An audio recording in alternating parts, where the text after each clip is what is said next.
নেত্রকোনার মোহনগঞ্জ কলমাকান্দা বাস স্ট্যান্ডের এখন বেহাল দশা। পৌরসভার ময়লার স্তূপ, ভগ্ন দশার টিকিট কাউন্টার, যাত্রী ছাউনি ও রাস্তার সবটাই এখন বাস স্ট্যান্ড। রাস্তার উপর থেকেই ছেড়ে যাচ্ছে বাস, ঝুঁকি নিয়েই রাস্তা থেকে বাসে উঠছেন যাত্রীরা।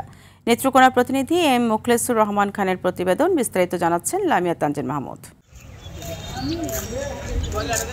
নেত্রকোনা পৌর এলাকার বাস স্ট্যান্ডই এখন পরিণত হয়েছে ময়লার স্তূপে। ময়লা ফেলতে ফেলতে নামও হয়ে গেছে ময়লাকান্দা। ভগ্নদশার টিকিট কাউন্টার, যাত্রী ছাউনি কিংবা খানাখন্দযুক্ত রাস্তা। এর মধ্যে মোহনগঞ্জ কলমাকান্দা ধর্মপাশা মধ্যনগরের ব্যস্ততম রাস্তার উপর থেকে ওঠানামা করছে যাত্রী, নির্বিঘ্নে চলছে বাসগুলো।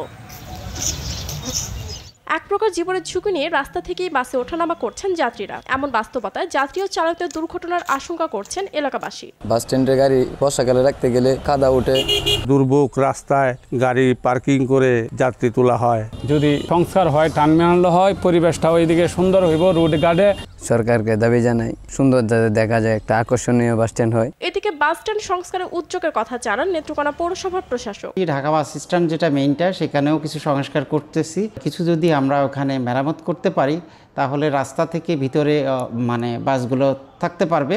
ব্যবস্থা নিব যে কিভাবে জনদুর্ভোগটা কমে এবং মূল রোডের উপরে বাসগুলো না রাখে। বাস টার্মিনাল সংস্কারের দায়িত্ব নিয়ে কাজ করবে কর্তৃপক্ষ, এমনটাই চাচ্ছেন সংশ্লিষ্টরা।